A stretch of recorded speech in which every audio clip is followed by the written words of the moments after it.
అందరికైతే శనార్థులా ఎట్లున్నారులా మంచుకున్నారు అనుకుంటాను నేనైతే.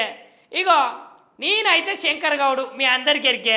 ఇక శంకర్ గౌడ్ వచ్చిందంటే చిత్రమైన ముచ్చట్లయితే పట్టుకొని వస్తారని మీ అందరికి ఎరికాను కదా. ఇక నా కళ్ళు మండవాళ్ళకైతే చాలా మంది కళ్ళు తాగేందుకు వస్తారు కదా.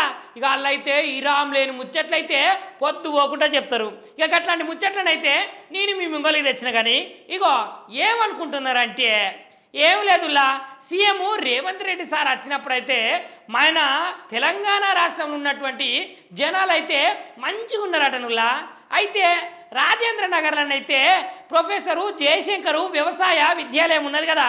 ఇక కన్ననైతే రైతు నేస్తము కార్యక్రమం అయితే సురువు చేసిరట.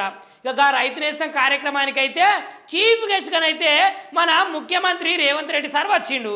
ఇక రేవంత్ రెడ్డి సార్ రాగానే అక్కడ ఉన్నటువంటి రైతులైతే 1500 మందికి పైన అక్కడికి వచ్చి ఆ ప్రోగ్రాంలు అయితే అటెండ్ అయ్యారట.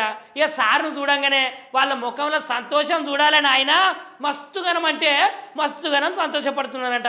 ఇక అట్లనే ఆప్యాయంగా సీఎం రేవంత్ రెడ్డి సార్ అయితే కొంచెం పెద్ద పెద్దోళ్ళు ఉంటారు కదా, పెద్ద పెద్దోళ్ళు అంటే వయసు పైబడిన వాళ్ళు, వాళ్ళ దగ్గరికి వచ్చి ఆప్యాయంగా దగ్గరికి తీసుకొని అత్తుకు చేసుకొని ఇక వాళ్ళతో అయితే మాట ముచ్చడి చేసిండట సారు. ఇక దానికైతే సార్ అయితే సంతోషపడ్డాడట, రైతులు కూడా సంతోషపడ్డారట.